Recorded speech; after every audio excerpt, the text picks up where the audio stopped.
Assalamualaikum warahmatullahi wabarakatuh. Perkenalkan, saya Arista Desi Ambarwati, nomor daftar hadir 4, Jabatan Nutrisionis Unit Kerja Rumah Sakit Talisayan. Saya merupakan peserta Latsar CPNS Angkatan 63 BPSDM Kaltara. Pada video kali ini, saya akan membahas Workbook Agenda 2 Nilai-nilai dasar ASN. Yuk kita simak bersama.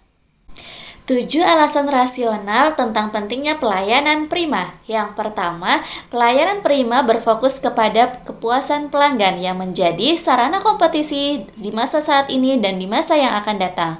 Alasan yang kedua, bentuk promosi terbaik adalah melalui testimoni dan tingkat kepuasan pelanggan. Alasan yang ketiga, kepuasan pelanggan merupakan suatu aset berharga bagi suatu instansi. Alasan keempat, tingkat kepuasan akan mempengaruhi keberhasilan dan berkembangnya suatu instansi. Alasan kelima, pola perilaku pelanggan dewasa ini semakin cerdas dalam memilih produk dan jasa. Alasan keenam, pelayanan prima mampu memenuhi atau melampaui apa yang diharapkan pelanggan akan membawa pelanggan datang kembali. Alasan ketujuh, referensi akan mudah didapatkan apabila pelanggan merasa puas. 4 hal fundamental dalam pelayanan publik. Yang pertama, pelayanan publik adalah hak warga negara sebagai amanat konstitusi. Yang kedua, pelayanan publik diselenggarakan dengan pajak yang dibayar oleh warga negara.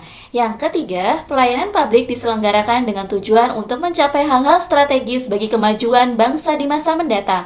Yang keempat, pelayanan publik tidak hanya berfungsi sebagai pemenuhan kebutuhan warga negara saja, namun juga sebagai bentuk dari perlindungan terhadap warga negara.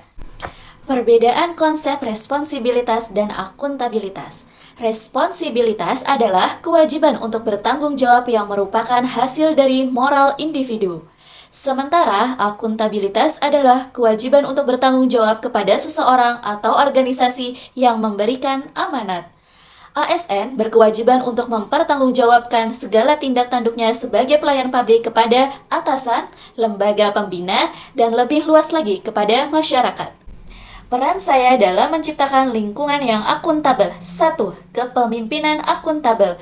Transparansi, responsibilitas, membudayakan integritas, mengutamakan keadilan, membangun kepercayaan, ciptakan keseimbangan hak dan kewajiban, kejelasan tugas dan wewenang, konsistensi sepanjang waktu. Sinergi perilaku kompeten. Yang pertama, belajar dari uji coba. Yang kedua, belajar dari penelaahan atau penggalian. Yang ketiga, belajar dari praktik. Potensi dan tantangan keanekaragaman di lingkungan saya bekerja meliputi perbedaan pendapat, perbedaan keyakinan, perbedaan suku, perbedaan karakter, dan perbedaan kepentingan.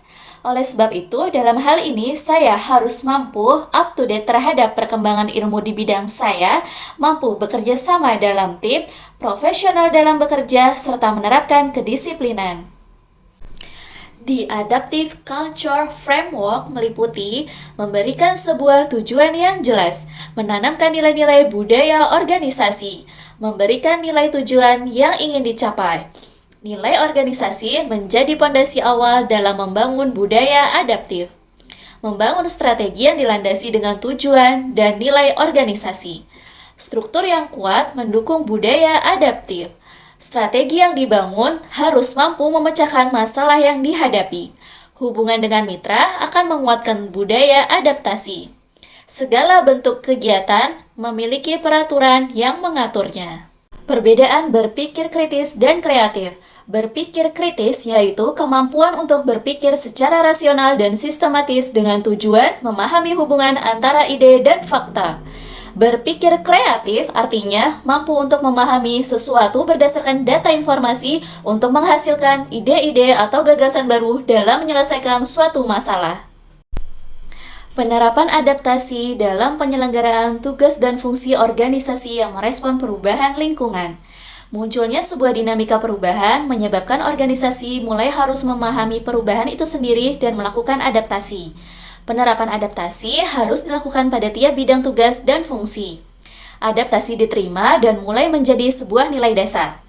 Adaptasi yang berhasil akan meningkatkan kinerja yang efektif dan efisien. Sebagai seorang ASN, harus mampu menerapkan budaya organisasi, dapat beradaptasi pada perubahan, memanfaatkan peluang yang berubah-ubah, cepat memahami terkait kinerja, serta memperhatikan kepentingan masyarakat. 3 tantangan World of Government. Yang pertama, kapasitas SDM dan institusi. Yang kedua, nilai dan budaya organisasi. Yang ketiga, kepemimpinan. Demikian video monolog workbook nilai dasar ASN yang telah kita saksikan bersama.